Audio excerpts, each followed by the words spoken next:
Hey guys, Joe here. I have a little bit of a treat for you today. This one is an oldie, but a goodie. Thank you to Alex for letting me borrow a bunch of his guns. He's a really cool dude, big fan of the channel, and he is a good customer down at Middletown Firearms.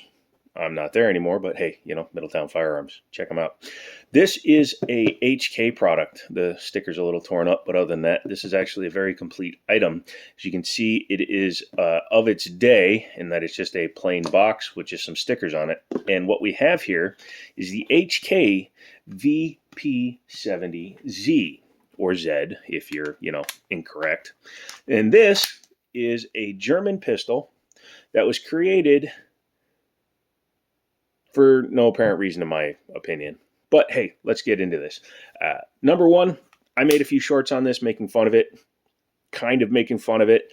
You look at it like that, and the damn thing does look like a High Point. You can see where High Point got its idea for its build of their gun. However, obviously, a High Point is made out of zinc and all this other crappy alloys, whereas this guy is a steel-slided, polymer-framed handgun in 9mm.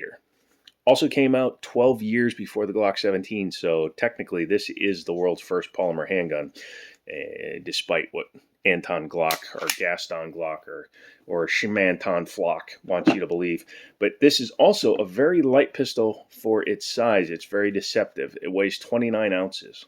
Pretty cool when you consider that a high power weighs roughly the same, but is much thinner. So they increased size to save on weight, if that makes sense to any of you guys out there. You can actually give yourself better savings by increasing size. And it was actually necessary for this firearm, which we'll talk about a little bit later. Originally came out in 1970. That's the 70 part of VP70. The VP stands for Volkspistol, German pistol, or People's Pistol. Somebody that knows more German than I do, put it in the comments. But Volkspistol 70, the Z stands for civilian, because the Germans want you to speak like this. Because if you do not, then you don't know what you are talking about, mein Führer. But yeah, the Z stands for civilian. The M version is the one that everybody keeps commenting in the comments where the comments go. You should probably comment as well. Maybe hit the subscribe button.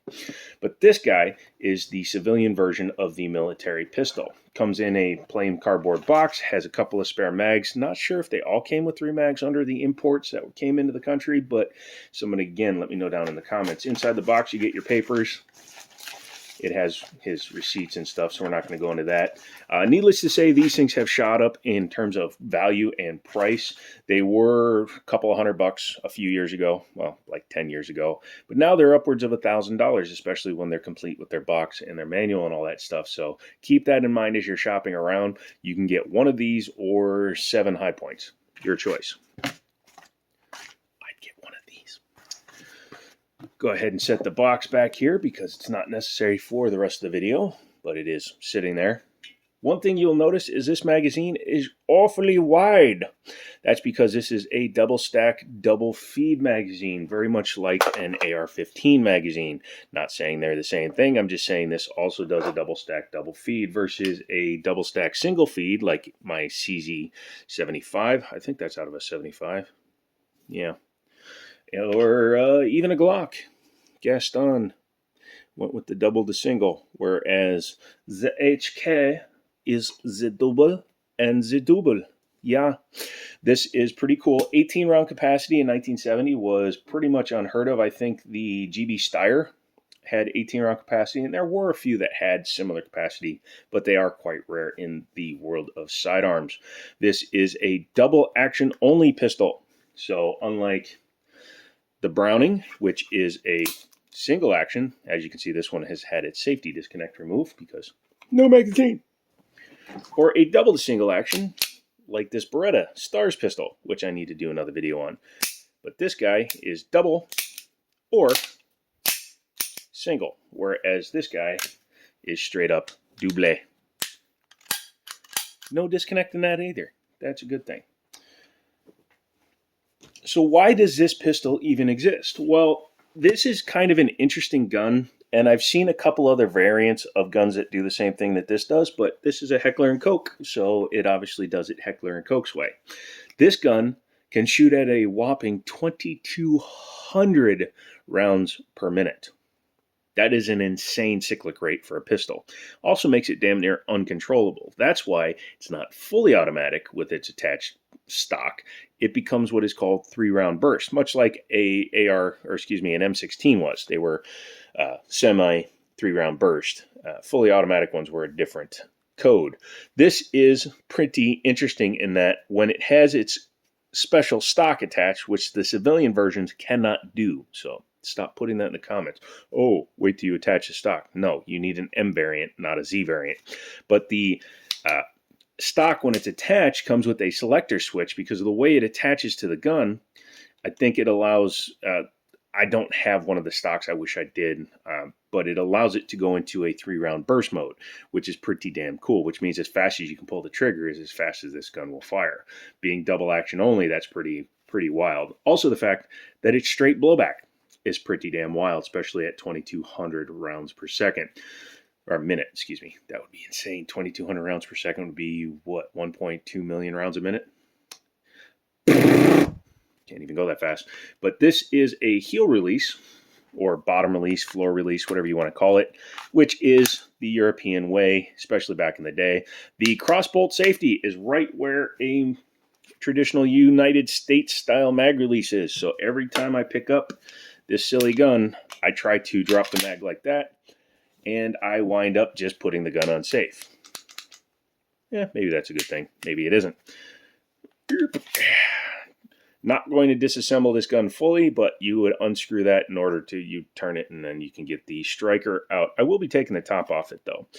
It's not a bad-looking gun, especially the longer you look at it. Because high points are so prolific here in the States, when we see that, we just think high point. That's being unfair to HK. It is a much better looking gun than a high point, much better build quality than a high point, although the sights are actually worse. They did not go with a front post. They went with a high polished front kind of ramp with a slightly differentiated trough in it that works with the rear sight. So you want to put the dark in between. So instead of equal light, equal height, you have dark in the middle and lights on the side. I don't think I would trust my life to this thing past like 25 yards, but it really isn't what it was designed for. They say the effective range on this firearm is about 50 yards. I believe it, especially with this sight setup. Has an external extractor on it, although it looks like it's probably pinned or sprung in from the underside. We'll be taking a look at that. It is a spring-loaded striker, just like a Glock. So it is not one where you have to cock a hammer or do anything silly like that. Has a little bit of an undercut. So yeah, man, HK, Heckler & Koch, man, back in the day, y'all knew what you were doing. Y'all knew what you were doing. Has a pretty interesting takedown setup there. Let's talk about the trigger before we disassemble the thing. Thankfully, it does not have a magazine disconnect, so you can just pull it. And that's a good thing, in my opinion, because what if you were down to your last round and your mag came out? Because why wouldn't it? Things happen, kids. You'd actually be able to pull it. Not the worst trigger in the world. Close, but not the worst. It's a heavier pull, but it's also designed, you can see with the way the crook here in the trigger is. In the 3-round burst gun and in the civilian version, they have the same trigger in it, but I believe it's designed so that you can just yank the heck out of it. Just yoink, yoink, yoink, yoink, yoink, yoink. As you can see, though, you do have to release all the way to get it to reset. I can hear it. You definitely cannot feel it. It's also very easy to short stroke it, which is unfortunate considering that it's double action only. There's no way to reset it other than letting it all the way back out. So you have to, if you screw up, you have to triple release it. Now, I'm not taking this guy to the range, even though Alex said I could. I don't want to put that many rounds through it. Super, super smooth slide on this guy. What do you say we take her apart, huh? Okay. All you have to do is, actually, you don't even have to do what I just did, because that's Glock style. All you do is you just pull down on these two tabs, which is technically one piece. Come back, lift up, and floppy doppy. There's your schwappy. Fixed barrel, which always aids in accuracy. And you can see down here, you have your trigger pack, all that stuff. Right now, with the top off, it disengages the entire trigger mechanism, which is good. There's your ejector right there. Pretty simple design in there. I'm actually pretty impressed with it, but you can see how it would come back here and release the striker. Looking inside of it, again, very, very simple. I actually do not see where the roll pin would go. Let me know down in the comments if you see one. I think, yeah, I'm going to say that this actually retains everything inside of it. You can see how simple it is. A couple of springs there, spring loaded for the release. No drop safety, no firing pin safety. This is a gun that was not designed for the fluffy-hearted octogenarians in the crowd that only want safety. Big spring, although it's not too heavy. It's designed to work with the cyclic rate of the gun. I believe, and again, correct me if I'm wrong here, if you own one of the 3-round burst guns, that the spring rate will be different on that particular version of the gun. Oh, I love these stupid things. This is the one area I don't really like these style guns. The Walther PPK is the exact same way. When you have the spring going over the barrel, you have to line it up just right to get the barrel through there, because obviously if you had too much of a tolerance or an opening around the barrel shroud, you would get a sloppy slide. Not that it matters in a fixed barrel, but still, this allows it to stay smaller than it normally would be. I've seen a lot of really bad guns in my day, sorry. But yeah, reassembly is pretty easy. Make sure that it still works. And that is your HK V70, VP70, P70, P30, HK. I like words. Anyways, if you made it this long, put nonsense in the comment, but don't tell anybody else, because I want to see if anybody gets offended with it. If you want to see more videos on Alex's guns, let me know. I've got like 4 left, maybe 3. I don't know what to do with my hands.